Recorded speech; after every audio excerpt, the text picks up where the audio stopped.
মিরপুরে মাইল ফলকের টেস্টে জয় থেকে 4 উইকেট দূরে বাংলাদেশ 176 রানে দিন শেষ করেছে আয়ারল্যান্ড।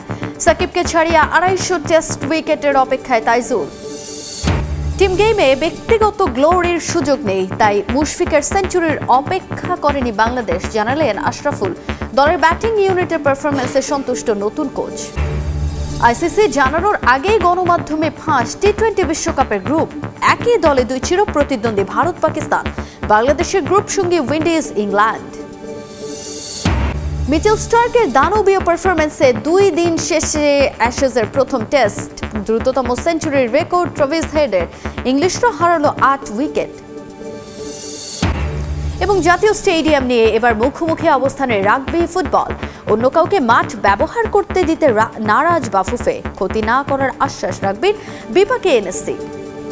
তাইজুল মুবিনুলের নৈপুণ্যে মিরপুর টেস্টে জয়ের খুব কাছে বাংলাদেশ। চতুর্থ দিন শেষে এখনও 333 রান পিছিয়ে আয়ারল্যান্ড। দ্বিতীয় ইনিংসে 4 উইকেটে 297 রানে ইনিংস ডিক্লেয়ার করেন অধিনায়ক নাজমুল হোসেন শান্ত। 509 রানের বিশাল টার্গেটে 6 উইকেট হারিয়ে 176-এ দিন শেষ করে আইরিশরা। সাকিবের সর্বোচ্চ 246 টেস্ট উইকেটের রেকর্ড ভাঙেন তাইজুল। 3 উইকেট নিয়ে বাঁ হাতি স্পিনারের উইকেট সংখ্যা এখন 249। দ্বিতীয় ইনিংসে অবশ্য ক্যাপ্টেন শান্ত ফ্লপ, নামের পাশে 1 রানের বেশি যোগ করতে পারেননি। ততক্ষণে অবশ্য টাইগারদের লিড ছাড়িয়ে গেছে 400 রানের মাইলস্টোন। আর আরেক পাশে মুমিনুল ধরে রেখেছেন হাল, তুলে নিয়েছেন ক্যারিয়ারের 24 নম্বর 50ও। শান্ত ফেরার পর আগের ইনিংসের সেঞ্চুরিয়ান মুশফিকুর রহিমকে সাথে পান টাইগার লিটল মাস্টার। 50 ওভার পেরিয়ে গেছে, সেই সাথে ইনিংস ডিক্লেয়ারের তাড়া আছে। সেটা বোঝা যাচ্ছিল মুমিনুলের ব্যাট চালিয়ে খেলতে দেখেই। মুমিনুলের শতকের জন্য হয়তো ব্যাটিংটা চালিয়েই গেছেন ক্যাপ্টেন শান্ত, কিন্তু সেটা আর হলো কই। 87 রানে ক্যাম্পারের হাতে ক্যাচ দিয়ে ফিরেছেন, ততক্ষণে মুশিরও হয়ে গেছে আরেকটা 50। টাইগাররা যখন ইনিংস ঘোষণা করে তখন মুশি ছিলেন 53 রানে অপরাজিত। বাংলাদেশ 4 উইকেটে 297, আয়ারল্যান্ডের সামনে টার্গেট 509 রানের। অথচ চতুর্থ ইনিংসের সর্বোচ্চ 418 রানের টার্গেট সফলভাবে তাড়া করার রেকর্ড আছে ওয়েস্ট ইন্ডিজের। সেই বিশ্ব রেকর্ড অস্ট্রেলিয়ার বিপক্ষে গড়েছিল তারা। দ্বিতীয় ইনিংসে ব্যাট করতে নেমে খুব একটা সুবিধা করতে পারেনি আইরিশরা। তার কারণ সহজ কথাই বললে তাইজুল ইসলাম 3 উইকেট, সেই সাথে টাইগার স্পিনার গড়ে ফেলেছেন বাংলাদেশের জার্সিতে টেস্টে সর্বোচ্চ উইকেট শিকারীর রেকর্ড। টিম গেমে ব্যক্তিগত গ্লোরির সুযোগ কম, তাই তো মুশফিকের সেঞ্চুরির চেয়েও দলের জয়টা বেশি প্রয়োজন ছিল বাংলাদেশ টিম ম্যানেজমেন্টের। আর এই কারণেই মুশফিকের সেঞ্চুরির কথা চিন্তা করে ইনিংস ঘোষণা করা হয়েছে বলে জানিয়েছেন batting coach Ashraful. Team game, individual game চিন্তা করে না। যদিও আমি ব্যক্তিগতভাবে মনে করি যে ইন্ডিভিজুয়াল পারফরমেন্স করলেই টিম পারফরমেন্সটা হয়, কিন্তু এমন একটা সিচুয়েশনে ছিল যে আমাদের অলরেডি 500 রান হয়ে গিয়েছে এবং আমরা বিলিভ করি যে আয়ারল্যান্ডের 10টা উইকেট নিতে আমাদের যে ওভারটা ছিল, হ্যাঁ আপনি চাইলে আরও 1 ঘন্টা খেলাতে পারতেন, কিন্তু আসলে জিনিসটা সুন্দর লাগবে না স্পিরিট অফ ক্রিকেটে, হয়তোবা এই কারণেই আমাদের ম্যানেজমেন্ট চিন্তা করেছে। আইসিসির ঘোষণা করার আগে গণমাধ্যমে ফাঁস আসন্ন টি-20 বিশ্বকাপের গ্রুপ। ভারতীয় গণমাধ্যমের দাবি, এবারও ভারত ও পাকিস্তানকে এক গ্রুপে রেখে ফিক্সচার করতে যাচ্ছে আইসিসি। ইংল্যান্ড ও ওয়েস্ট ইন্ডিজকে নিয়ে সবচেয়ে কঠিন গ্রুপে আছে বাংলাদেশ, এছাড়াও বেশ শক্তিশালী গ্রুপে পড়েছে আফগানিস্তান। 7 ফেব্রুয়ারি মাঠে গড়াবে আইসিসি টি-20 বিশ্বকাপ। হাতে সময় আছে 80 দিনেরও কম, কিন্তু এখনও গ্রুপই নির্ধারণ করতে পারেনি বিশ্ব ক্রিকেটের নিয়ন্ত্রক সংস্থা। যদিও গণমাধ্যমের দাবি, আনুষ্ঠানিক ঘোষণা না এলেও সব কাজ গুছিয়ে এনেছে আইসিসি, যেটা ফাঁস হয়ে গেছে বিভিন্ন মাধ্যমে। এবারও নাকি ভারত আর পাকিস্তানকে এক গ্রুপে রেখেই ফিক্সচার তৈরি করেছে আইসিসি। এই ম্যাচ থেকে আর্থিকভাবে লাভবান হতেই এই কৌশল। এই গ্রুপে তাদের অপর 3 প্রতিপক্ষ নেদারল্যান্ডস, নামিবিয়া এবং মার্কিন যুক্তরাষ্ট্র। সেই হিসেবে বলা যায় ভারতের জন্য সবচেয়ে সহজ গ্রুপ করেছে আইসিসি।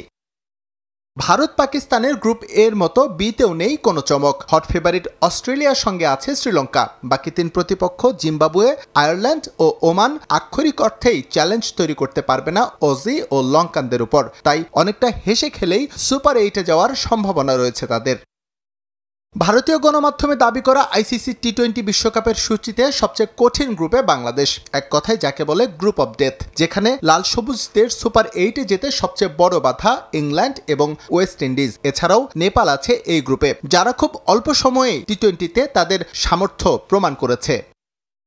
বাংলাদেশের মতো অনেকটা একই কন্ডিশন আফগানিস্তানের, কারণ সুপার 8-এ যেতে হলে তাদের টেক্কা দিতে হবে দক্ষিণ আফ্রিকা ও নিউজিল্যান্ডকে। এই গ্রুপের বাকি দুই প্রতিপক্ষ কানাডা ও সংযুক্ত আরব আমিরাত তাদের মাথা ব্যথার কারণ না হলেও রাশিদ খানরা বিপাকে পড়তে পারে গ্রুপ পর্বেই। ভারতের সঙ্গে রাজনৈতিক ঝামেলা থাকায় পাকিস্তান তাদের সবগুলো ম্যাচ খেলবে শ্রীলঙ্কায়। এবারই প্রথম 20 দল নিয়ে অনুষ্ঠিত হবে টি-20 বিশ্বকাপ। প্রতিটি গ্রুপ থেকে চ্যাম্পিয়ন ও রানার্স আপ দল চলে যাবে সুপার 8-এ। ভারতকে হারিয়ে ফাইনালে ওঠা বাংলাদেশ এ দলের প্রতিপক্ষ এবার পাকিস্তান শাহিনস। দ্বিতীয় সেমিফাইনালে শ্রীলঙ্কা এ দলকে 5 রানে হারিয়েছে পাকিস্তান। রবিবার রাত 8:30টায় মাঠে গড়াবে বাংলাদেশ পাকিস্তানের ব্লকবাস্টার ফাইনাল। সবশেষ ম্যাচে শক্তিশালী ভারতকে হারালেও ফিল্ডিংয়ে টাইগার এ টিমের দুর্বলতা ছিল স্পষ্ট। পাকিস্তানের বিপক্ষে ম্যাচে এটাই হতে পারে বড় দুশ্চিন্তার কারণ। তবে রিপন মন্ডলের সাথে সাকলাইনের জ্বলে ওঠা দলের জন্য কিছুটা স্বস্তির। এছাড়া ব্যাটিংয়ে হাবিবুর রহমান, সোহান, আকবর আলীরা তৈরি করেছেন আস্থার জায়গা। অন্যদিকে ফাইনালের প্রতিপক্ষ পাকিস্তানের শক্তির জায়গা ওদের বোলিং। ব্যাটিংয়ে আসরে খুব একটা সুবিধা করতে পারেনি দলটা। ইনফর্ম টাইগার বোলিং লাইন নিজের কাজটা ঠিকঠাক করতে পারলে আকবর আলীর নেতৃত্বে আরও একটা আন্তর্জাতিক শিরোপার স্বাদ পেতেই পারে বাংলাদেশ।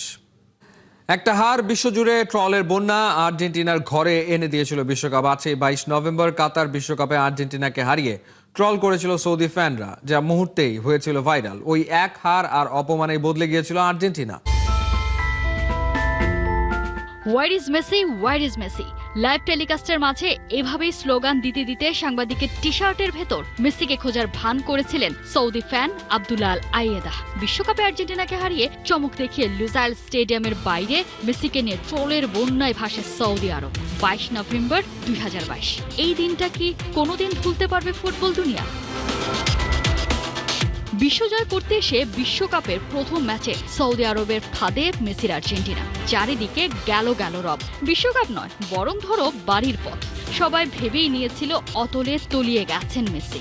এ যাত্রায় আর উঠে দাঁড়ানোর সাধ্য তার নেই। কিন্তু কেউ জানল না মেসি ভাঙেন না, ফিরে আসেন বারবার নতুন রূপে, যাকে লোকে বলে ট্রান্সফরমেশন। সাইলেন্ট মেসি হয়ে গেলেন আনস্টপেবল লিডার।